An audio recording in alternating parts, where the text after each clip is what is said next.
नमस्कार किसान भाई। मैं आपको सोयाबीन के बारे में कुछ छोटी से छोटी जानकारी साझा कर रहा हूँ। जब भी आपकी सोयाबीन पक के तैयार हो जाए तो सबसे पहले खेत पर जाइए, चारों मेर घूम के देखिए कहीं फलियाँ ज़्यादा हरी तो नहीं है। 10% से अगर ज़्यादा फलियाँ हरी आपको दिखे, मेरी बात को आप ध्यान से रखना, ध्यान देना मेरी बात पे। 10% से ज़्यादा अगर आपके खेत में हरी फली अगर दिखे तो आपको हार्वेस्टिंग नहीं करवाना है। सबसे पहली बात, क्यों नहीं करवाना है? अगर आपने हरी फलियां की मात्रा अगर ज़्यादा रहेगी और हार्वेस्टिंग आपने करवा दी तो आपको उससे उत्पादन बहुत कम मिलेगा, क्योंकि जो हरा दाना है या तो वह हार्वेस्टर पीछे फेंक देगी या फिर उसको कचरे में फेंक देगी या फिर उसको पीस देगी। और अगर वो टैंक में आ गया तो वो सूख कर उसका वजन 50% रह जाएगा। इसलिए किसान भाइयों, हार्वेस्टिंग करवाते समय सबसे मेन चीज ध्यान रखने वाली ये है कि सोयाबीन पूरी तरह अगर सूख जाए, जिसके बाद हार्वेस्टिंग करवाना है।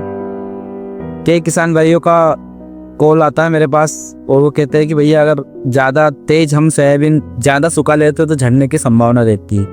आपको ज़्यादा सुखाना देनी हो, आपको उसमें अगर 5% फलियाँ, एक गोड़ में अगर एक फली, दो फली, एक फली माथे पे अगर या गोड़ में ऐसी दिखती है आपको हरी फली, तो वो कोई दिक्कत वाली मायने नहीं रखती। लेकिन कभी कभार क्या होता है कि किसान, जैसे हमारे पड़ोसी ने कौन सा सोयाबीन बोया, हमने कौन सा सोयाबीन लगाया है, उसने हार्वेस्टिंग करवाती, उसके साथ साथ हमने भी हार्वेस्टिंग करवा दी। ऐसी गलती नहीं करना। आपकी सोयाबीन अगर पक के तैयार हो चुकी है, कंप्लीट हो चुकी है, तो ही हार्वेस्टिंग करवाएं, अन्यथा हार्वेस्टिंग नहीं करवाना है। पहली चीज। दूसरी चीज, आपको सबसे पहली चीज ध्यान रखना है कि अगर आपके सोयाबीन में ज़्यादा नमी है तो उसको अंदर घर में भंडारण नहीं करना है। भंडारण इसलिए नहीं करना है कि अगर आपने आले सोयाबीन का, नमी वाले सोयाबीन का भंडारण कर दिया तो आपका सोयाबीन खराब हो जाएगा, सड़ जाएगा, काला पड़ जाएगा। धूप अगर निकल रही है तो उसको धूप में डालें, सुखाएं।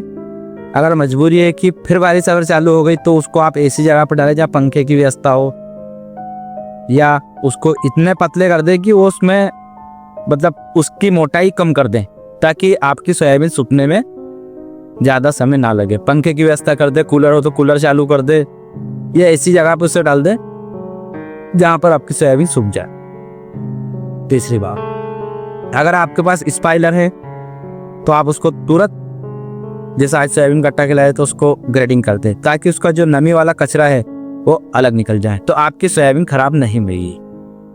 आपने अगर उसको ग्रेडिंग कर दिया, समय लगता है, किसान के पास समय नहीं रहता। मैं भी एक किसान हूँ, किसान का बेटा हूँ, मैं भी खेती बाड़ी करता हूँ। ऐसा नहीं है कि मैं काम नहीं करता हूँ, मैं भी काम करता हूँ, खेती करता हूँ, सब काम करता हूँ, ट्रैक्टर चलाता हूँ, स्पाइलर, ये सोयाबीन है, सब टोटल A to Z काम करता हूँ, करवाता हूँ।